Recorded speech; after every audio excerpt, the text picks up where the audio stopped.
ating mensahe ng umaga. Nais ko po kayo i-congratulate. Sino po marunong po palakpak? Palakpak natin sa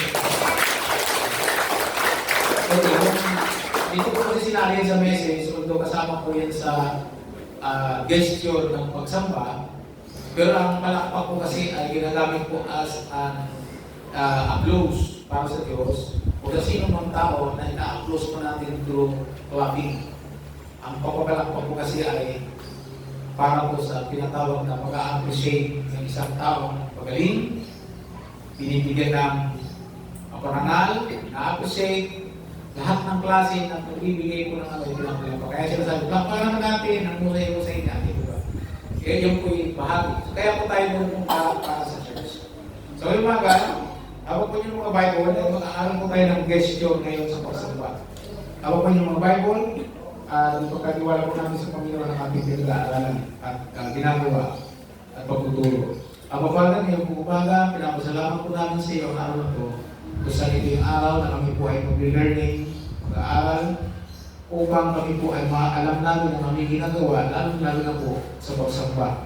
Pagpalain niyo po ang bawat sa amin, mangyari po ang iyong kalooban sa amin. Pagpalain niyo po ang mga nag-a-apply, nag-learn sa oras na ito sa pangalan ni Jesus. Amen. So, meron po kayong Bible, buksan niyo ang Bible niyo, at ganda po yung notebook at ballpen para po mag-write down ang inyong pong matututunan ngayong umaga. Sa pagsamba po, mayroon mong gesture. Sino word gesture? Yung gesture po, kung ano po yung ginagawa. Halimbawa, sinabi ko po yung palakpak. Palakpakan natin ang Panginoon, so papalakpak po tayo. Minsan yung mga pastor, meron po silang mga motivation na ginagawa ng salita para po tayo magpalakpak. Sabi po niya, minsan yung mga pastor na inatil namin na nagsasabi, sabi niya, bawal ang simpong palakpak sa Panginoon. Ibig sabihin, dapat naiintindihan mo kung bakit mapalakpak sa Diyos. Bakit gumawa ng isang bagay na hindi naiintindihan? Amen? So sabi sa Bible, ang anumang bagay, dapat ginagawa natin na mayroong understanding. Yun po sinasabi ni Pablo. So kinakailangan, alam natin ang ginagawa natin na yun ay dapat na ginagawa at hindi ginagawa. Amen po ba? So sa pagsamba, meron po tayong mga ginagawa na dapat ang natin ayon po sa sinasabi ng salita ng Diyos. So sinabi ko po rito, hindi ko po sinabi praise and worship. Ang ginamit ko lang po dyan, worship. Sino po worship? Pagsamba. Detail po ang pagsamba. So sa worship, may mga gesture po. Nagbigay lang po ako ng 5 na pinaka-common na dapat talagang nakikita sa ating pagsamba. Depende sa klase ng pagsamba na ginagawa po natin. Like for example, ngayon, ay worship, corporate worship po natin. So mayroon pong tayong ginagawa. Kanina, nag-awitan po tayo, nag-opening song, yung ating invocation song, tapos mayroong prayer, na-invoke tayo sa pamamagitan ng prayer. Pagkatapos po, mayroon pong tinatawag na mga remindings, reading, scripture readings, at pagkatapos kayo, mayroon tayong preaching para po sa ating motivation. At ngayon, pag-aaralan po natin ang motivation, ano po sa gesture ng pagsamba. Sabi natin sa gesture. Okay. Simulan po natin. Pag-aralan natin ang gesture ng pagsamba. Una, yung sinasabi po, pagtaas ng kamay. Taas ng kamay. Marunong po pagtaas ng kamay. Sa Hebrew po, ang dapat po dyan yada. Sabi mo sa katabi mo, yada. Kaya pag sinabi natin sa ating makyada ka, ibig sabihin po niyan, itaas natin ang kamay natin sa Diyos. So pagsamba, ay yun po ay gesture ng pagtaas ng kamay. Sa ibang sulat po sa Bible, hindi ko na po ilagay, kinuha ko lang po yung mga importanteng bagay na dapat makita natin yung alagaan ng pagtaas ng kamay sa Diyos. So sa pagsamba, normal po ang pagtaas ng kamay sa Diyos. Ang ng awit, makikita natin, yung pagtaas ng kamay ay nagsasabing total surrender. Pagtaas ng kamay ay nagsasabing pagsuko, total, sabi natin sabay, total surrender. Buong sinusuko natin. Kaya nga yung mga hold-upper, anong ginagawa ng hold-upper? Pinapataas ang kamay. Bisag isuko mo ang lahat ng bagay, kukunin ko.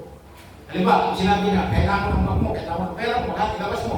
Cellphone mo lahat, sabihin sa'yo. taas ang kamay. Hold up to. Di ba? Ano yung sinasabi ng hold up eh?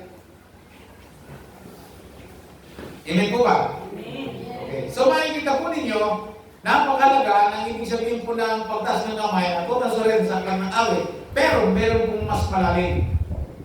Noong ang mga Israelita sa aklat ng Exodus, chapter 17, verse 11 to 13, ay nakaharap sila sa ligmaan. Ang kalaban po nila ang lahi ng mga Amilisita o mga Amalekites, Amalek. Sila po ay dinigmain. Kaya sabi po ni Moses, Joshua, sabi niya kay Joshua, pumili ka ng mga piling mga Israelita at harapin ninyo ang mga Amilisita. At kami naman ay aakit sa bundok upang sumamba. Sila mo sumamba. At umakyat nga sila sa bundok, tama ni Moses ang kanyang staff, yung kanyang tungkod na binigay ng Diyos, yung tungkod niya, upang sumamba sa Diyos. Sabi, sumamba. At dalawang kamay po niya nakataas ang kanyang tungkod. At habang nakataas ang kanyang kamay, tama ng tungkod, ang mga Israelita ay nananalo. At kapag naibababa ni Moses ang kanyang tungkod, ano sabi? Yung po ay natatalo. Sabi ko sa verse 1, verse 11. Kapag nakataas ang kamay ni Moses, nananalo ang mga Israelita. Kapag nakababa, nananalo naman ang mga Amalekita. So sa worship, napakalaga kung ano natin yung halaga ng pagtaas. Opo, ang pagtaas ng kamay ay totoong nakakangalay. Si Moses ba ay nangalay? Pero po, matinding labanan yun, maghapon halos. Nakataas ang kamay. Sa hindi ng ngalay, sabay ngalay, nakakangalay din pala ang mga worship. Totoo po yan, tumutog ka nga lang ng ilang oras sa akin, bauna-bauna ang mga daliri sa gitara. Well, meron kami karanasan na uso pa ngayon ang caroling, hindi pa namin ang unaman ng kalaga ng caroling na ito pag ginagawa ng mga Christian at mga nanampalataya ng mga disciples. So, sama ko sa caroling. Nahili po na namin ang bookways camp, anginan. Yung mga kumakanta, wala pang sama, gusto ko pumunta ng barangay. Kami mga gitarista, sakit na ng daliri namin sa katitipan. Kaya tama na, uwi na tayo, tama na ito, pwede na ito. Kasi masakit na. Maga na yung mga daliri ko sa katitipan. So, ibig sabihin sa pagsamba ay mayroong pangangalay. Kaya buti na lang, nandun si Joshua sa si Aaron, verse 2, kung kinagay Rosan. Ayan. Verse 2, sabi niya, nangamit si Moses, kaya sinabi ni Aaron ko ay kumuha ng isang, hindi bata, bato. Hindi bata, walang bata yun, bato. Kumuha ng bato, pagwede lang, at pinupunon si Moses habang hawak nilang pataas ang kamay nito hanggang sa lumubog ang araw. Ibig sabihin, hindi na lang si Moses ang may hawak, nakaupo si Moses at nakataas pa rin ang kamay, nangalay na, at habang nakataas, nakaupo si Moses, nahawak ng dalawa ang kamay ni Moses. So sa worship, pagtaas ng kamay, meron pong tinatawag na, ang tawag yan, siya word corporate. Ang pagsambang may tagumpay ay korporasyon. Mayroon pong mag-a-assist. Hello? Kaya ngayon ko sa church may nag-a-assist. Yan po, yan si Rosan. Nag-a-assist po para makita natin. May tumutugtog. May gitarista. So makikita po natin meron mag-a-assist. Doon sa langunguna. Doon sa worship leader. O song leader kung tawaran natin. Makikita po natin ay habang sabi niya nakataas, ang nasa lumubog, ibig sabihin para mag-injure, tumagal, kailangan nakataas lagi ang kamay. So imagine niyo po sa Panginoon, pag tayo sasamba, kailangan natin mag-effort na pagtaas ng kamay. Kung yung pagtaas lang ng kamay, tinatatamaan natin, paano pa kaya sa langit? So sa pagsamba, kailangan magtataas ng kamay. Alam niyo kung ano ibig sabihin ng pagtaas ng kamay? Pagsuko, at sa pagsuko, mayroong pagtatagumpay. When you raise up to God in worship, meaning to say, naghahanap ka ng success. Amen. Magsasuccess sa giyera. Sabi ko dito, in verse 13, sino na? Dahil dito, nanalo si Joshua ang mga nanalo si Joshua, natalo ang mga Amalekites ng time na yun. So mga kapatid, napakahalaga ito. Kasama ko ito sa tinatawag na parang interceding. Ang sabi ni Moses, sige, kami mag-i-intercede sa pamamagitan ng pagsamba. Sabi gano'n, mag-worship kayo sa bundok, akit kami sa bundok, makita ng bundok. Na natatanaw ang larangan ng digmaan. At ang sabi po dyan, makikita nila natatalo o nananalo. At ang sabi niya, kailangan ma-maintain yung pagtaas ng kamay sa Diyos. Tumakita po natin, ang isa sa gesture ng pagsamba ay pagtaas ng kamay. Okay, ngayon, alam mo na, anong kailangan? Magyada. Sino word yada? Okay, Hebrews word ng pagtaas ng kamay. So, okay, alam niyo na ngayon ang ibig sabihin ng pagtaas ng kamay, ang ibig sabihin sa Hebrew? Yada. So, sabihin mo sa katabi mo, gusto mo magyada? Okay, pagkitaas ng kamay mga kapatid, taas ang kamay. Yeah, taas ang kamay. Hindi makataas ng kamay para may bukol sa kikili. Okay, dapat okay. Amen. Okay, okay. Okay, palapakan natin si Lord. Ikalawa, papapilis kami yata ito. Ikalawa, pag-awit. So normal, alam natin ang pagsama sa Diyos, mayroong pag-awit. Sa Hebreo, ang ibig sabihin niyan, sirula, dunay. Ang ibig sabihin po, singing. Sa aklat po sa English po, pag pinasa po natin sa English po yung pag-awit, ang nakalagay po dyan ay ito, Zephaniah chapter 3 verse 17. Sa NIV version says, sabi niya, the Lord your God in your needs, sa inyong kalangitan, sabi niya, the mighty one will save, will rejoice over you with gladness, and He will quiet you with His love. He will rejoice you over you with singing. Sa Tagalog po, ang Diyos, ang magiging na mandirigma, ang Panginoon, sabi niya, ay sasama sa inyo, sa inyong pag-awit. Sa Hebreo, mababasa din natin yun. Nang sabi doon, si Lord ay aawit kasama ng kanyang mga hiniran. Napansin niyo ba, kung kayo po nagdidebosyo, at nabasa niyo sa aklat ng Mateo, sa apat na gospel, Mateo, Matthew, aklat ng Marcos, Mark, Luke, at John, mababasa po natin doon na ang Panginoon at ang mga alagad ay umaawit ng salmo at himno. Dapat na-encounter niyo na po yun. At bago sila umalis, sila po yung umaawit at nananalangin kasama ang Panginoon. Sabi doon, I will singing in the midst of my congregation. So kung tayo pala po ay kumakanta, si Lord kumakanta din na kasama natin. Ano siya yung wino-worship natin, yung pagkanta natin para sa Kanya, pero siya mismo kumakanta din na kasama natin. Ang galing ni Lord. Sabi niya, I will sing in the midst of my congregation. Sabi nito, aawit siya kasama natin. So yung pag-awit sa Panginoon ay napakahalaga.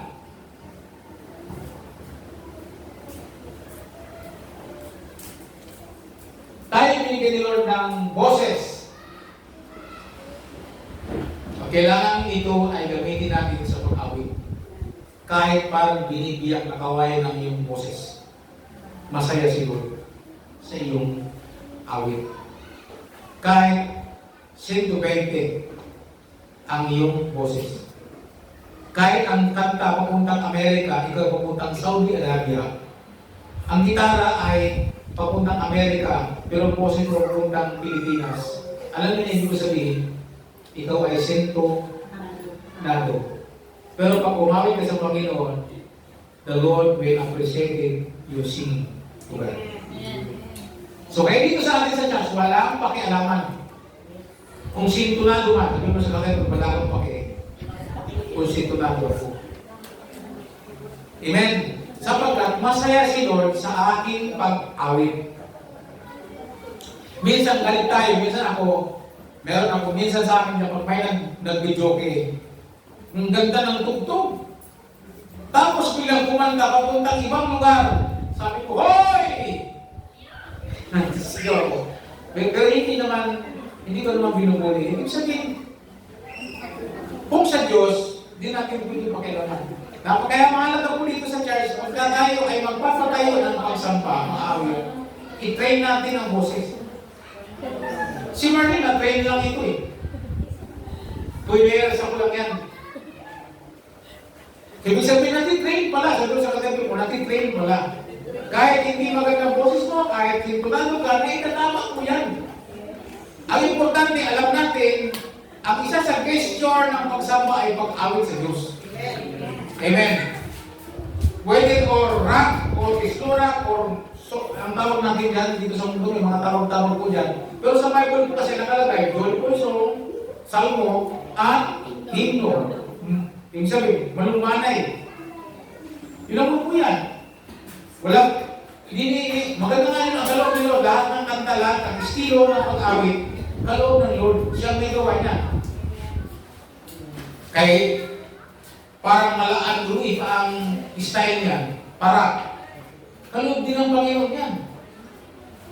Kasi, nilikha ni Lord, ang gesture sa pagsama sa Lord ay pag-awit. So may kita po natin dyan, masaya ang Panginoon sa pag-awit. Pag-aawitan natin siya ng buong puso at kaluluwa. Alam po ninyo, minsan nanonood po ako minsan nakakapanood ako ng tinatawag na American Got Talent. At meron pong kumanta ay yung mga judges ko, luhaan nung kumanta. Sabi niya, ikaw palang hinihintay namin na mag-audition dito. Sapagkat kumanta ka, hindi lang original song, kundi umaawit ka ng buong puso. Kung yung mga judges na best ng pamamagitan ng kanta, lalo na ang Panginoon. Alam mo ba niyo kung sino ang judge sa ating pagkanta? Kung tayo ka rito at mag-special number ka o mag-lead ka ng worship, hindi ang mga tao ang ating audience. Halimbawa, kung kumanta ako rito, hindi kayo audience. Kasama kayo sa worshiper. Sino ang audience ng ating pagkanta? Ang Diyos. Siya ang nag-judge ng ating pag-awit. Hinihintay niya po yung ating pag-perform ng pag-awit. Kaya kung tatayo ka, Sito 8, na nasa puso't isipan mo na tatayo ka, hindi para sa mga tao nandito, kundi para sa Diyos. Kasi silang nandito, kayo, kung ako kumanta, yung awitin ko ay hindi lamang para sa inyo, kundi para sa Panginoon nyo na aking sinasamba, at kayo kasama kong aawit sa Diyos. So, ang isa sa mga, kaya ang sabi ko dito, sino nagdunay? Awit tayo. Sabi na sa mga, sino na? Dunay. Pag sinabi mo natin katabi natin, sino na dunay? Ang ibig sabihin niya, kahit tayo na nagkaintindihan, mga nandito ngayon. Ibig sabihin, sinasabihin ka, umawit ka sa Panginoon. Ano man ang iyong kalagayan sa buhay. Sing unto the Lord. Ano sabi dun sa binasa natin sa NIV? Sabi niya, sing. Sabi yung binasa ko kanina. NIV. Sa NIV, nakalagay po dyan, sa verse 3, sing to him a new song. Ano dyan? Play skillfully and shout for joy. Mayroon pang nasigaw eh, sinasabi. Isa sa mga gesture ng pagsama sa Diyos ay singing, pag-awit sa Kanya. Kaya i-encourage ko pang lahat, pagdating po sa pagsamba, dapat enjoy natin ang pag-awit sa Panginoon. At hindi natin pinagkikalaman ng katabi natin na umaawit na hindi natin po sunada ang kanyang tempo. Hayaan mo lang siya. Sabi mo sa katabi mo, hayaan mo lang siya. Sa loob niya lang ang ginagawa yung hindi sa iyo. So we are not here to entertain ng pag-awit ng iba. Amen? Kasi kung gagawin po natin yan, ang church natin, para magiging entertainment. Eh wala na po entertainment. Patay lang po sino po George eh. Wala lang das entertainment. Wala na. So, tayo umaamit sa Diyos, hindi para ma-entertain ang sinuman. Umaamit tayo sa Diyos, para ang Diyos ang ma-entertain. Hello? So, pag-awit natin sa Diyos, Lalo pagsama-sama, kakaiba ito. Kaya kung nandito ka, umaamit ka sa Panginoon, kaya magandang nakapikit pag umaamit sa worship. Alam mo bakit? Hindi mo makikita ang ibang mga kaikitan ng iba. Sinod lang talagang makikita mo. Nakakapag-focus ka ba? Eh, di sabi na, umaamit, huwaganta ka ng ano bang kanta natin kanina. What a beautiful name it is. Habang kumakanta ka, what a beautiful name it is. Ang makikita mo, hindi ba naman sulit ko sa ito? The name of Jesus. Hindi na, wala sa ayos. Wala na. Kasi hindi mo lang nag-contrast ba ito? Kaya, pag ganyan ang ginawa natin sa magsamba, hindi natin sinasabi natin. Guys, awitan mo ang hari ng mga hari, dapat focus po tayo. Pero, kung intindihan ang nakabi mo, dapat, ang isipin mo, pag ganito itong kapatid ito, i-disciple ko ito. Kung ano ang paturuan ko ito, kung gaano kahalaga ang umawin sa Panginoon. Kaya ngayon mga kapatid, hindi nasisigaw yung ating worship dito, worship leader natin tulad ni Marlene, pag pinumotivate ko niyang lahat. Umawit kayo sa Panginoon, hindi niya na kailangan sabihin yun. Amen. Kasi naunawaan natin na once sinabing, awitan natin si Lord, alam na natin po, pag simula siyang kumanta, kahit hindi niya sabihin, let us sing, wala na. Kantahan na talaga ng buong puso, bakit nauunawaan kasi natin sa isa't isa, na yung pag-awit ay napakahalaga. Amen po ba? So, isa sa gesture, sure lang, tunay, ang pag-awit sa Panginoon. Okay. Number 3, na gesture. Nandiyan na ba kayo? Zamar. Pagtugtog ng music instrument. Sa awit chapter 3, verse 3, sabi niya, and play skillfully. Tumugtog kayo ng buong kausayan. Kaya dito sa church, kailangan nating magpatayo dito ng mga disciples na may talent. Sabi sa may talent. May talent sa music instrument. Ngayon, hindi na tayo dito nagpapatayo na may talent lang. Ang unang kailangan ma-disciple. Sino ba disciples? Disciple talaga yan, maging alagad siya ng Panginoon para, kasi ako karanasan ko yan, nagturo po ako ng musician. Matapos matuto dito, bumalik sa salimutan tumutugtog. Dati ang kinakanta, tinutugtog dito, nothing is impossible. Pagdating ng natuto, bumalik ka sa mundo, iba na ang tugtog niya. Ano na ang tugtog niya? I did it my way. Yun yung kanta niya. Yun yung tinutugtog niya. Lasing na. So mga kapatid, kaya nag-ingat ako, natuklasan ko na dapat pala ang patatayin mo yung na-disciple mo na, naging alagad na talaga. Alagad na siya. Nag-a-undergo ng process ng maging alagad. Sapagkat maalagaan niya na ang kanyang talent ay para sa Panginoon. Pag hindi natin ginawa itong prosesong ito, na ang patatayin ay mga nag-a-undergo ng process, gagamitin po nila sa mundo. Ngayon, gusto ko maging halimbawa. Sino yung mga tinatawag na Christian ngayon na mga sikat sa sanlibutan? Si Katy Perry, tama ba ako? Lucky Church, involved sa music instrument, musician, anak ng pastor, ang tatay ng pastor. What happened na yun? Ang binibigay niya ng glory sa Satanas kasi nag-member po siya ng Illuminati. So ang kanyang talent, hindi na para kayo, para na sa sanlibutan, sa kaaway. Ano nangyari? Kasi po, hindi po siya nag-disciple na mabuti. Hindi lang po siya, napakarami po nila. Even po sa Pilipinas, marami na. Kaya ba pala yung side A, kung nakabalik yung side A. Sa church po siya, pero hindi siguro na-disciple na mabuti. Pag nang huli, ginamit po niya sa worldly at kanyang pag-awit.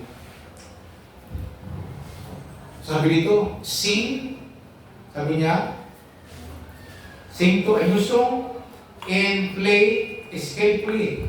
Ibig sabihin, gusto talaga ni Lord na maayos ang ating pagtugtog sa Panginoon. So isa sa mga gesture ay zamar, pagtugtog ng music instrument. And kung ikaw ay musician, ialay mo sa Panginoon ang iyong talent. At magkakaroon po yan ng magandang revenue sa iyong buhay. Kung nakikita mo marunong ka tumutog ng gitara, pwede ka mag-train. Pwede ka mag-process ng pagiging alagad. At pag naging process mo, nag-process ka ng pagiging alagad, simula mag-devotion. And then, malalaman mo na ang iyong talent ay belong to God. Zamar. Tingnan po ninyo. Saan kayo mababasa? 2 Chronicles chapter 20 verse 20 to 23. Nung sinalakay ng mga bonita at ng mga Moabita, ng Moabites, ang Israel, lalabanan po sila.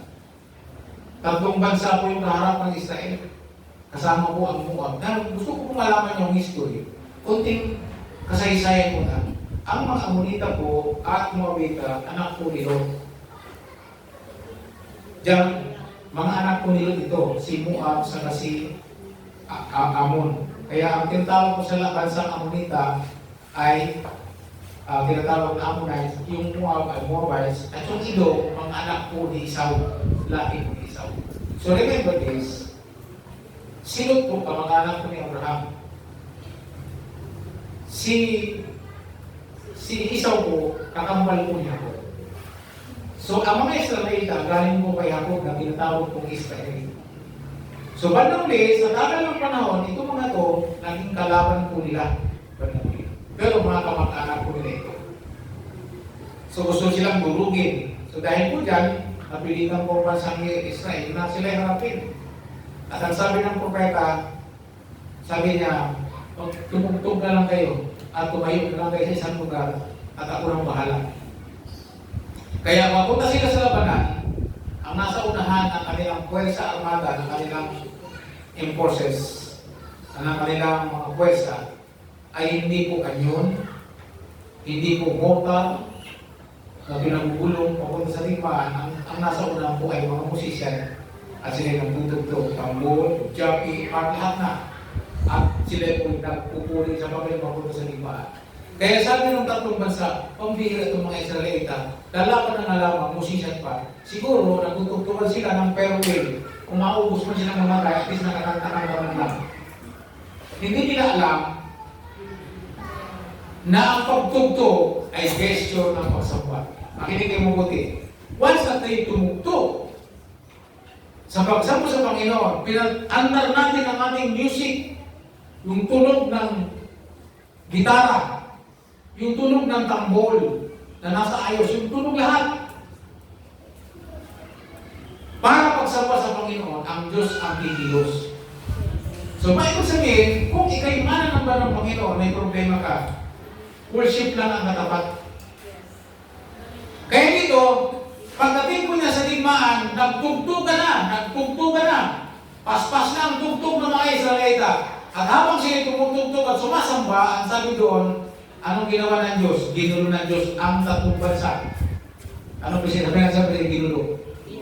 At ang ginawa ng Diyos, sila ang pinaglaban-laban at sila nagpatayan. At yung natira, yun na lamang ang pinatay ng mga Israelita. So nakita po ninyo, yung kaalagaan ng pagtugtog sa Diyos. Sabi mo, pagtugtog. Kaya kung marunong kang tumugtog, iba yan, dapat maintindihan mo ang tindi, ang puwersa ng iyong musika. Kung ano man ang kaya mo, gitara, bahista ka, drummer, keyboard, o kung wala, hindi mo kaya yan, hindi tumugtog ka sa, di ba mayroong mga taong hindi marunong mag-gitara, pero talented, pwedeng gumawa ng beatbox sa beat. Kaya nang gumawa ng sounds ng music sa binig. Di ba? Pwede nang gumawa ng pwede sumipot. Yung anak ko, turuan ko na ganyan. Parang na siya ng sipol kung ganyan. Pag yung kunin na sipol, alam niya. Ginaya niya lang sa akin yan. So even yung sipol, pwede mong maging music. Kaya tingnan mo, nag-worship ko kayo, simple lang ako mga kapit. Kumaganda ako ng yung music ko. Alam mo ba na ang pagtugtog ay meron kong makikita lang pag marunong ka. Remember, makita ko na yun. Hindi na sa talagang ito, natalo ko nila mga ang mga tatlong bansa. Imagine mo, tatlo sila nagtulong-tulong. Hindi ubra. Kaya hanggang ngayon, makinig po kayo, hanggang ngayon, dala-dala po yan ng mga Israelita hanggang sa panahon ngayon. Nakita niyo, bago po sila lumaban sa mga Hamas, yung mga Israelita ngayon, sa Israel, sila po yung ang tawag niya, nagbabarak. Nagkakantahan sila, yung mga sundalo, lalaki babae, nagkakantahan sila sa kanta nilang natutunan sa Torah. Ang tawag kasi doon, barak. Nagbabarak po sila. Sabay-sabay barak. Ibig sabihin niyan, barak presponeo. May ipo yan ha, may ipo. Barak presponeo. Yan. Hindi po. Zamar pala, Zamar. Nasa pangatlo pa lang tayo. Zamar. Noong time ni Eliseo, meron pong nangangailangan ng word ng Lord. Humingi ng payo kung ano yung kalooban ng Diyos, humingi sila ng kalooban ng Diyos. Sabi na, lingkod ng Diyos, gusto mo namin malaman ang kalooban ng Diyos. So para malaman ang kalooban ng Diyos, si Eliseo, siya po yung propetang hindi basta-basta nakakapag-prophesy ng kalooban ng Diyos. Ang gusto niya, mayroon pong mga tao may talent sa music. Ang sabi ko ni Eliseo, then bring me a musician. Then nung tumutugtog na, ang sabi, worship sila. Habang tumutugtog na, ang Espiritu ng Diyos ay bumaba kay Eliseo. Then, yung Word of God, narisip ng tao. Anyan po yung mga kapatid. Sometimes sa ating pagsamba, ay alam niyo na sa Bible, sa aklat ng awit 115, sabi niya, magtugtugin ang lahat. Di ba yung music instrument? Kung nabasa ko niyo sa aklat ng awit 150, last chapter po yun ang aklat ng awit. So, yung ginagawa po natin, mahalaga. Kaya nga, si Ruel, iti-train natin siya sa paggamit ng mga effects. Kasi we believe music is worship. Lalo yung dito, pagka, habang nag-preach, maganda yung mayroong background, may background ng sounds. Dahil meron kasi ako doon sa lumang cellphone ko na nasira ni Chris, gusto kong ma-restore para may pasa kay Ruel, para alam niya kung paano gamitin habang nag-preach. Pwede isaksak sa gitara, pwede siya magpatunog na hindi distracted habang nag-preach, mayroong sounds. Amen po ba? Sapagkat ang music, instrument, ano man yan, kapag ginamit natin ay gesture yan sa pagsamba. Amen po ba? So kaya ngayon, sabi ko, nasabi ko na sa nakaraan na mag-canvas ka, kahit wala pa tayong pag-film, mag-canvas ka na ng mga effects na kailangan sa pagtugtog. Yung mga effects na tunog pa lang, inganyo ka lang mag-worship. Amen. So kailangan natin ng music instrument. Pero ang pinaka-unang dapat kailangan, musicians. Kaya kinakailangan natin i-improve ang ating skills. Kaya sabi sa aklat ng awit, chapter 33, verse 3, play skillfully. Ibig sabihin, ayaw ni Lord ng karag-karag na pagsamba, na pagtugtog. So kaya yung mga musician, yung mga singers, bago pa lang mag-araw ng pagsamba, bago pa lang mag-Sabado, siguruhin ninyo mayroon na kayong kopya ninyong kakantahin para hindi kayo gagawin ng paglinggo ng katatype, sa pagtatype pa lang, ubos ng oras nyo. So yung mga song leader, paalala ko po, bago pa lang mag-Sabado, ilista mo na ang lyrics ng kanta mo, ipasa mo na dito kay Rosan. Para pagdating ng Sabado, klarado na yung nag-practice kayo, ready na kayo. Hindi yan, sasambay natin ang Diyos sa pamamagitan ng pagsamba, at yung pagsamba natin ay gano'n, mahiya tayo sa Panginoon yan. Sapagkat ang pagtugtog, lalo-lalo na yung mga musician, sila yung mag-a-adjust sa atin sa mga singer. Doon, sa atin sila makadepende. Pag na-prepare na, sisiprahin pa ng mga musician yung mga chords yan. Yung mga family chords yan. So kaya, pagka hindi natin ginandahan ang gesture ng ating pagsama, pagdating ng linggo, effect yan. Amen? Yung ating negligence sa preparation, mag-i-epekto pag araw ng linggo. E then, nakita natin ang gesture ng pagsamba ay pagtugtog. At yung pagtugtog, malaking Preparasyon po yan. Amen. Pero, may malaking epekto. Ngayon, ito yung challenge. Kung ikaw ay musician or singer, naharap ka sa malaking problema, ang katapat niya ay worship. Kung gitarista ka, then kunin mo ang gitara mo, magsimula kang tumutog kay Lord. Huwag ka muna kumamit. Just play. At sa pamamagitan ng tugtog mo yan, nakagawa ka ng family course na binabalik-balikan. At habang tumutunog yan, lalabas ang tunay na worship galing sa puso. At lalabas ang tunay na lyrics. Amen. Pag na-practice po natin dito sa church yan, ang tawag po dyan, praising. Sino mo praising? Kaya halimbawa, pwede practicein, mag-praising tayo, may tumugtog. Hindi ko nagkano kasi magawa kasi pastor na po ako. Pag lahat yung ginawa ko pa, wala pang mamamatay tayo ng maaga niyan. Ako ang singer, ako ang gitarista, lahat na. Wala na. Kaya kailangan natin mag-disciple po tayo. Ang tinuturo ko po ay yung kahalagahan ng gesture. So ano yan? Sa Mark, pagtugtog ng music, ng paggamit ng music instrument. Nandiyan po kayo mga kapatid. Kaya malaki lamang ang musician. Alam po kung bakit? Kasi pag ikaw mayroong kang sulil, mayroong kang hinihingi sa Diyos, then you can worship. Sabi nga ng pamangkin ko, sabi niya, ako to, nag-iipon ako. Ayan, pinapakita niya yung naniipon. Sniper yan. Sabi ko sa kanya, gusto kong sumabay. Gusto ko naman, Honda, Winner X. Wow, mahal. Sabi ko, gusto Lord. Palala sa akin ang Lord. Then, convince me in your worship. Use your talent. Makikinig mabuti sa kaalaman ng pagsamba. Pag naluwalhati mo ang Diyos, na-please mo ang Lord sa pamamagitan ng worship, ask anything, and God give you. Na makinig kayo mabuti. Birthday ni Herodes, hari yun. Okay, lalo po niyo si Lord, hari si Lord, di ba? Hari si Lord. Birthday ni Herodes, at sa kanyang birthday, yung kinakasama ni Herodes, mayroon pong anak ng babae, magaling sumayaw ng balik. Balik siguro, walang sinabing balik, basta sumayaw. At sa kanyang pagsayaw, sobrang nasiyaan yung hari, tuwang-tuwa yung hari. At ang sabi ng hari, sabi ng tuwa niya, sabi niya, hingin mo kung anong gusto mo at ibibigay ko sa iyo. Natuwa po yung hari, sa hari Herodes, sabi niya, hingin mo kung anong gusto mo at ibibigay ko sa iyo. Kahit kalahati ng aking kaharian, ibibigay ko sa iyo. Napansin ko ba niya kung paano matuwa ang hari? Kaya lang, ang hinihingi ng babae, yung ulo ni John the Baptist. Kaya kung yung ulo ni John the Baptist, kahit ayaw ni Herodes, dahil ay pangako niya, patay.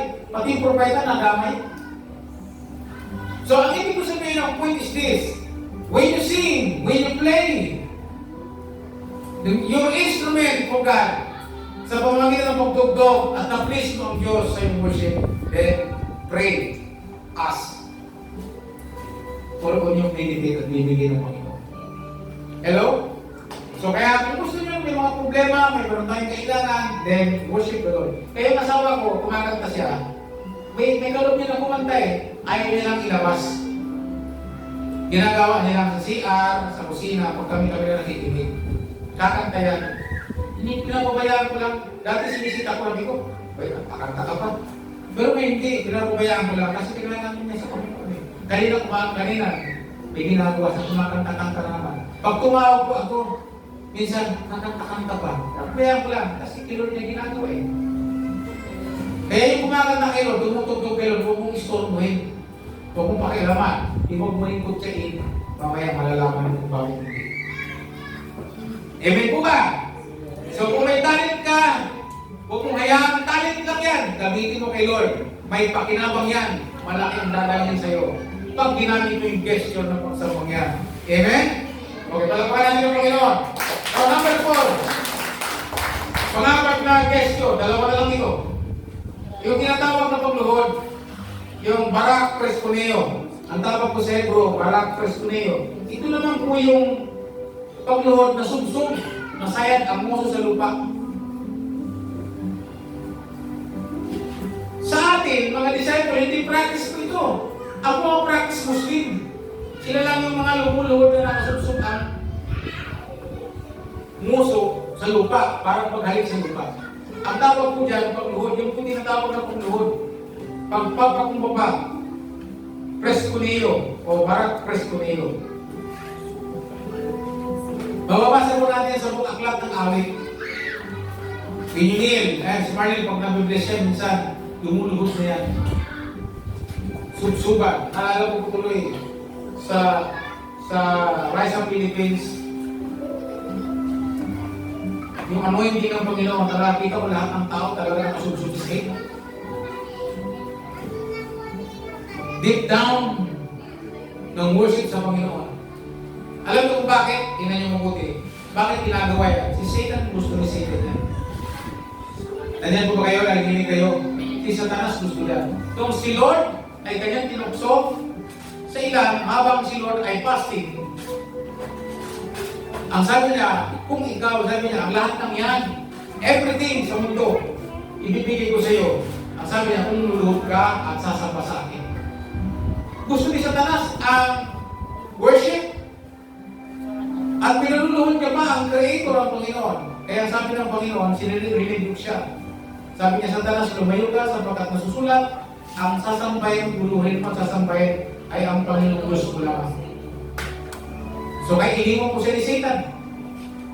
So makikita natin ang pagkahalaga po ng unawa natin na ang pagluhod, ang pagpakumbaba sa Diyos lang dapat ginagawa. Amen po ba? So kaya isa sa mga gesture ay yung pagluhod ng subsub ang muso sa lupa. Yan, hindi ka natin pagkakas kasi alam natin yan. When you pray, worship the Lord, kaya minsan yung bata, si Prince, nanganak, pag mag-pray kami, nakukulang kami, mag-ano siya, nag-pray na ako, sabi na, gano'n, ipapalag siya, lumuhod kayo, mapapahiya ka sa bata. Ayos na, nakukulang kami, matutulog na. Kaya yakap-yakap ko siya, biglang sasabihin ko, Father, kami po nag-pray, papalag siya. Gano'n siya, bakit? Lumuhod tayo, o niluhod kami. Kasi, bata ko man siya, nakunamaan niya ang kaalaman ng pagluhod sa Diyos. Naituro ko ba sa kanyang pagluhod eh. So yung pagluhod ay gesture ng pagsamba.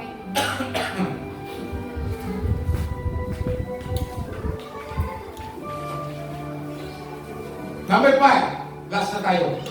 Kaya madali lang tayo matatapos ngayon. Sa learning po niyo, tagal-tagalan sapagkat napakahalaga ito. Number 5, halal. Pagsayaw. Sabay halal. Sabi mo sa katabi mo, marunong ba maghalal? Dito na tayo ngayon. Yung pagsayaw. Okay, si Marlene, sino po ba mga? Dati si Ale, si Rose, yung mga kabataang magkakabats. Pag naalala ko si Ninong Puno, alam nila kung paano sumayaw yung tao. Ay pagka mga ganyan-ganyan, si Ninong Puno yan. O halal, pagsayaw. Amen po ba? Yung pagsayaw sa Diyos ay napakahalaga. Gusto ng Diyos. Imagine nyo, magpakinig ko mabuti. Dito sa Kuwain, nakukornihan po tayo sa palakpakan, indak-indak, di ba? Simbahan, may ganun-ganun. May sayaw-sayawan pa. Dati nga nung ako'y bago, first time kong mati ng church sa PMC Baliti noon, pinupo ako sa kalagitnaan. Tuwag-tuwa po ako kasi doon muna pa lang, maganda. Pero nung bandang huli, nagpapalakpakan. Ako po ay nanibago. Kasi alam kong nagpapalakpakan at nagsasayawan na. At nakita ko, pas-pas rin na tabi ko. Lalo na naalala ko si Brother Moses. Hindi si Moses na sa Bible, ha? Alala ko matanda. Pas-pas na ng kalagan niya. Woo! Pwede ganyan pa. Tapos bigla pa, ganito sa tabi, bro. Hallelujah! May ganun pa. Ako, bago, first time, ano mangyari sa akin? Kaya habang paspasan ng sayawan, ako, ibang itsura ko. Hanggang makarating ako sa dingding. At nandun na ako sa dingding, nagkakanya dingding. Nagpapasila ko. Ito pa, okay na yung nagsasayawan ng papalakpakan. Natanggap ko na pa ng uli. Pero nung kumanta ng malumanay, yung sumisigaw ng hallelujah, sumasayaw, bigla, yung worship, umiyak na. Eh kung na nakiyak ka na, dahil mo ako nawindang. Sabi ko, hindi ka bumalik dito. Simple ba? Kaya yung mga bago, huwag na nagsasalapot sa church. Paunawan niyo muna, sa church, mayroong ganito, mayroong, huwag kang magtaka kung may palakpakan, mayroong tatas ang kamay, huwag kang magtaka kung mayroong lumuluhod, kung mayroong umiiyak, may sumasayaw, kasi nakalagay naman natin sa Bible. So, ipaliwanag ko sa iyo, ha? Kapag i-ano nyo, i-read nyo yung mga bago na sa church, baka magkaroon ng ganito. Tapos sa church, minsan kumikilos ang Holy Spirit. Minsan meron na nasalita ng makalangit na salita, ano ka, nalala ko sa Cavite, yung kapatiran nating balik mo nakakaya ng kulang-kulang 20, bago. Ay nagkapuspusan, iba yung nagsalita ng iba't ibang wika, nalito ngayon yung mga bago, yung bato, napunta na ito, parang nagkagulo na. Mayroon ng mga engkanto rito. Kuman sila sa baba, sa labas. Sabay silid sa pintuan. Patong-patong ulo sa pintuan. Nagtataka sila kung ano nangyari. Kaya kinakailangan may paliwanag natin na sa church, mayroon ganito. So, isa sa gesture, yung pagsayaw. So, kailangan mo yun, ang pagsayaw ay iba-ibang klase. Kaya yung kimbot ng katabi mo, nang pansinin, ginagawa naman niya kay Lord yan eh. So, mayroong pagsayaw. Amen? At tingnan nyo, sa 2 Samuel, Chapter 6, si David po sumayaw sa Diyos. Ito yung sinasabi ko sa inyo. Sumayaw siya. Sabi yan, isinuot ni David ang isang linong ipod at nagsasayaw siya sa harapan ni Yahweh. Amen. The best yung kanyang suot. Sabi na sabi-sabay, the best. Kung sasayo ka pa nakatilog, talagang the best ang suot mo. Amen. So hari siya, nagsuot siya ng the best na damit, tapos sumayaw siya sa Diyos. At ito lang, hindi lang yan. Pag pinasa po niya yung karugtong niyan, mababasa po natin, hindi lang siya ang sumayaw. Kasama niya yung mga dancer ng Israelita, yung mga tauhan niya, yung mga babae, mga lalaki, at sila yung sumayaw sa Diyos. Alam niyo naman kung anong sayo ng mga Israelita, di ba? Yung nagtatalunan na mayroong magkakahawak sa kamay sa braso, habang nagkikinding-kinding na ikot-ikot, yun ang sayo ng Israelita. Habang umikot at pupuri sila sa Panginoon. Siyempre po, hari po siya. Yung asawa po niyang si Mikal, nandungaman po siya na gano'n ang ginagawa, hindi niya nagustuhan. Para sa kanya, kapaliwan yun. So makita po ninyo, yung pagsayaw sa Diyos ay nakaiba. Tingnan po ninyo, yung mga sumasayaw sa Panginoon, huwag natin silang i-persecute. Huwag natin pakialaman ang kanilang ginagawa sa Diyos. Kahit hindi mo gusto na rin yung mga step. Iwan po ba? Alam ba, yung katabi mo, pas-pas na kasasayaw, kung hindi mo kaya, huwag mong pakialaman. Huwag nyo, huwag mo naman ito. Ang gulo-gulo, huwag mong pansinin. Kasi tingin mo, napansin ko hindi ka lang kanyang asawa na nagkasayaw-sayaw sa Diyos, na parang baliw, sabi ko niya, sa harapan pa ng kanyang mga alipin at ng kanyang mga tauhan, na para kay Nicole, yun ay malaking kahiyan. Na isang hari ay sumasayaw kasama ng mga hindi royal. Kaya ang sabi niya kay David, masayang araw ito sa isang hari parang baliw na nagsusumayaw, nagtutumalon at sumasayaw kasama ng kanyang mga tauhan at mga alipin. Ano sabi ko ni David? Ang sabi ni David, ginawa ko yun sa malaking kagalakan sa Diyos. At ginawa ko yun sapagkat iyon ang nararapat. At sa tingin nila, ang ginawa ko yung parangal. Sabi mo sa katabi, magpagsayaw pala sa Diyos parangal. At dahil doon, ano sabi? Si Nicole ay hindi nagkaanak. Nagalit ang Diyos sa kanya. Kaya kung gusto mo magkaanak, huwag mong pakialaman ang katabi mo nagpupuri. Ewan ko ba? Kaya sa Diyos, mayroong sayawan. Amen? Oo. Hello? So, So kaya yung kimbot, yung kung paano mo ginagawa, ayan sabi ni David dito. At sabi niya, at gagawa pa ako ng mas masahol dito. Ibig sabihin po, si David po ay sumayaw. Alam niyo naman pagsayaw, di ba? Higit pa rin ang ngayon gagawin. Alam naman ang sayo ngayon, yung mga sayo ngayon, merong sayo ngayon acrobatic, yung tumatambling pa. Diba yung mga nanonood ba kayo ng ibang mga may mga talent na pinapalabas? Yung mga sayaw na may mga tumbling pa? O parang street boy. Diba? Sumikat sa atin yan ngayon, street boy. May sayaw na may mga tumbling pa. Nasabi ni David, gagawa ako doon ng mas masawal pa. Ibig sabihin, bubulong na yun. Bulong na, iba na ang gagawin mo. So, makita natin, ang pagsayaw sa Diyos ay gesture ng pagsayaw. Kaya dito sa atin, mayroong palakpakan, mayroong paguitan, mayroong pagluhod, mayroong pagtaas ng kamay, mayroong pagsayaw sa Diyos. Amen po ba? Kaya kahit hindi na sabihin ng mga nakatagapanguna, kung sa nagtugtugan, alam natin may halaga ang pagsayaw sa Diyos. Amen po ba? So ngayon, sa linggo, magmamasid ako sa linggo. Magandang ka sana kayo, magkaroon ng activation.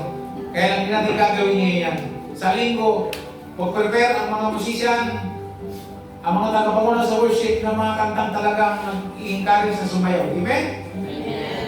Okay. Yung may encourage, yung tugtog pa lang, yung tulog pa lang, yung sayaw na sayaw ka na. Amen? Hallelujah. Handa po kayo mga kapatid. So sabi mo sa katabi mo, maghalal ka.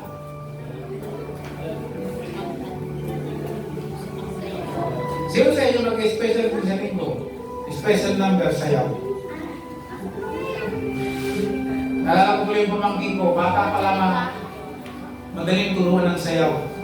Nalala yung si Kring Kring, yung nag-special number no Thanksgiving natin. Pero isang kasama, mabilis lang matuto. So, meron ng talent sa pagsayaw. So, gamitin natin ang ating pagsayaw. Sasayaw ko daw lang ako. Matuto tayo magsayaw, huwag tayo matuto magsayaw.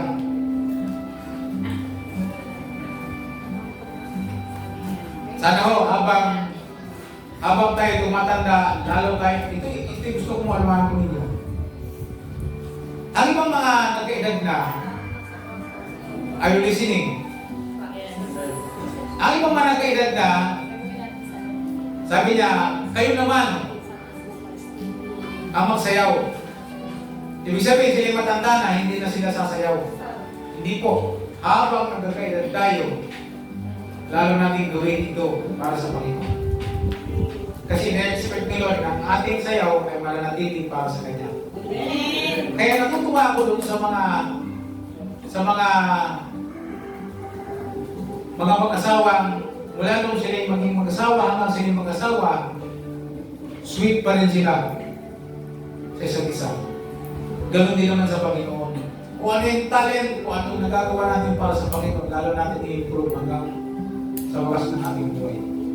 Kaya kahit umilit ka ng 80, sayaw pa pa rin sa Panginoon. So dito po, pag tayo nagtugtugan, talagang makita ko po ang sayaw, ang lundagan para sa Panginoon. Sa Panginoon natin gagawin.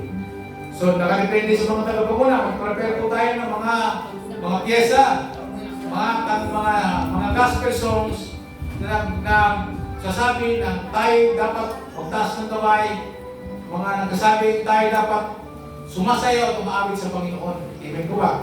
So, meron sana tayo natutunan sa limang gesture na tinuro ko ngayon tungkol sa pagsamba.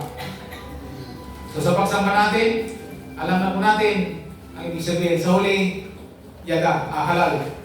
Amen po ba? Maghalal po tayo. So, handa po ba tayo maghalal sa Panginoon? Amen. So, ibig sabihin niya, yung mga tagapagturo namin sa pagsayaw, di po ba? Di po, yung nakaraan, meron silang ginamit na kanta na tugtog na kung saan magagamitan ng sayaw. Nagkaroon ng choreo, di po ba? Maganda yun. So, minsan sa convention, mayroong mga tagapagsayaw sa unahan, mga tambourine may mga tambourines. So ngayon, puso na ngayon yung may mga steps, di po ba? Yan, okay lang. Dahil yung mga kabataan, mabilis matuto. Gamitin po natin yun. Lalo mamulad kayo pag ako sumayaw. Kaya lang, baka iba. Kaya hindi ako sumasayaw kasi baka sa sayaw ko pala napisod na, hindi ko umatin. Hindi ko gusto yung pilantik nung sayaw ni Pastor. Ang corny. Hindi ko. Hindi kasi naiintindihan na ginagawa ko yung para kay Lord. Parang si David, hindi na gusto ng asawa. Asawa niya pa ngayon, kaya sabi mo sa katabi mo, walang persecute. Huwag ka mo may persecute. Kung pakialaman ang sayo ko, i-Lord to. Hindi ko para sa'yo. Tuloy ko ba? So ang sayo natin ay hindi para sa atin, kundi para sa Lord. So para naman siyempre, para matuwa naman at ma-bless ko yung hindi lang si Lord na ma-bless, igandahan natin. Gumawa tayo ng mga step na kung saan yung ginagawa natin, matutuwa po yung mga nakakakita. Amen po ba? Sila ipapalakpak din sa Diyos, sabi niya, ang galing nila sumayo. So hindi lang nila naunawaan para sa Panginoon, natuwa pa sila sa atin. Na-motivate po tayo. Amen po ba? Okay. So ngayon, magkakaalaman tayo ngayon ng ating mga pilantik sa pagsayaw. Amen po ba? Ready po ba kayo? Alam na natin ngayon ang ating gesture sa pagsayaw. So ngayon, ang real learnings, anong meron ka? Nasulat mo ba kung anong meron ka? Na pwede mo ipagamit sa Panginoon. Kaya kung walang Pastor, wala talaga akong maibigay kayo. May kamay ka ba? Meron. Itaas mo lang ang kamay mo. I-worship mo siguro. Hindi. Malay mo, kaloob mo, 2 gabi, 2 araw. Kaya mo itaas ang kamay mo, kaya pababa. Hindi ko lang. Hindi kailangan ng aaron sa kanang phone. Yes? O kaya kung kumuha kayo sa may palaro, yung patagayan ng pagtaas ng kamay, lalaman natin. Amen po ba? Alala ko tuloy. Kasi yung tayo mo, yung talong sa'yo ng tuloy. Marami po tayong kayang gawin para sa Panginoon, para sa kalulatian ng Diyos. Alamin po natin yun.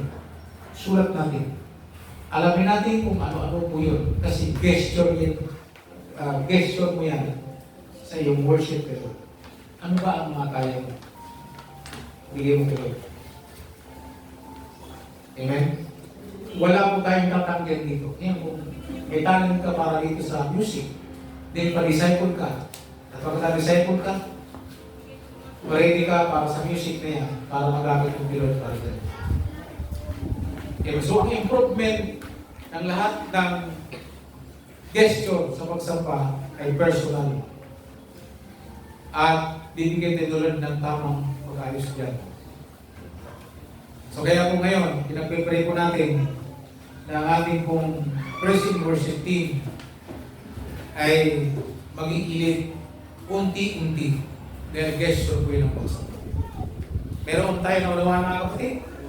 So, yan, okay po. Encourage ko po kayo, mga sa learning participate po kayo para malaman ng bawat isa natin na mayroon ko palang ganitong kaya. Then, pwede po natin i-improve. Padaanin po natin sa process. Amen po ba? So, makakita po tayo ngayon ng church at ng mga kapatiran dito sa church at pwede po natin po yung i-transmit sa iba. Kaya kung encourage ko po yung mga bago, mga datihan, kapag kayo po mag-invite, ang sabi po ni Marie kanina, i-inform natin yung kasama natin, nakating ano ba ng church ng born again? Kasi kung hindi pa, pag-atin mo, hindi mo naintindihan yung ginagawa namin, baka masabihin mo, nakating ako ng mabuha ang akin. Hindi ko ba? So, i-inform natin sila, turuan natin sila kung anong meron doon sa church. Hindi ko ba? Amen ko ba? Para pagdating niya, alam niya, nasabihan na siya ng nag-agay sa kanya. Baka manibago ka ha. Kasi doon sa amin, meron na ito, may palakpakan doon, may sayawan doon, may tutugan doon na. Tapos mayroong masasayang kanta, pagkatapos may malumanan, minsan iiyakan pa. Baka maano ka, ma-open ka, ma-confuse ka. Lahat naman yan, nasa Bible ka. Kasunod, paliliwanag ko sa iyo. Amen po ba? So, ang atay mo nakasalalay sa iyong magakay. Amen po ba? Alala ko po yan mga kapatid. Para, buti lang lang po ako talagang nadala ko sa prayer. Kasi kung hindi na talaga akong babalik eh. Nagpasalamat na nga lang ako dahil lalaki ako. Tapos doon sa mga sumasaya, kung mga ganda, yung babalik ako kung mga ganda eh. Tapos lalo na pagkatapos, kumusta ka brother? Yan, gusto ko yan. Kamayan, dami kamay. Kasi ang naman mga unbeliever, dalawang tako lang po ko, amen po ba? Yun ang nakamotivate sa akin, balik ako. Pero kung yung pagsayo-sayo kanta lang, tisod na ako eh. Bukuti na lang magaganda yung mga kumakanta. Hindi po ba? Yung mga kumakanta, Lord is building Jerusalem, na gano'n pa. Galing together in house of Israel. Tapos nakatiti pa, bukuti lang yung mga tumatayo, skillful, at marunong magdala. Pero kung yung kanta-kanta lang, tisod na agad ako. Kaya mga kapatid, tingnan natin mabuti kung paano natin gagamitin ang ating skill. Pag maganda ka, hindi mo na kailangan magpaganda. Amen. Kasi pag nagpaganda ka, baka pumangit ka. Gamitin mo lang yan tama. Amen po ba? Pero kung walang ganyan, maganda na. Paano pang ginawa sa mukha, nung bandang huli, na pumangit lalo siya, magiting, nagkasugat-sugat. So ngayon, napangit na. Sumayin natin, talent din yan. Talent din ng Panginoon yan. So para hindi po tayo magtagal ngayong umaga, tayo po pasalamat sa Diyos, hingin natin sa Lord kung meron. So para tayo lumago, lumakas, gamitin natin sa Lord ng ating mga gesture ng pagsamba sa Panginoon. Kung mayroon kang boses, kung mayroon kang kamay, kung mayroon kang sayaw, everything na pwede mo ibigay Lord,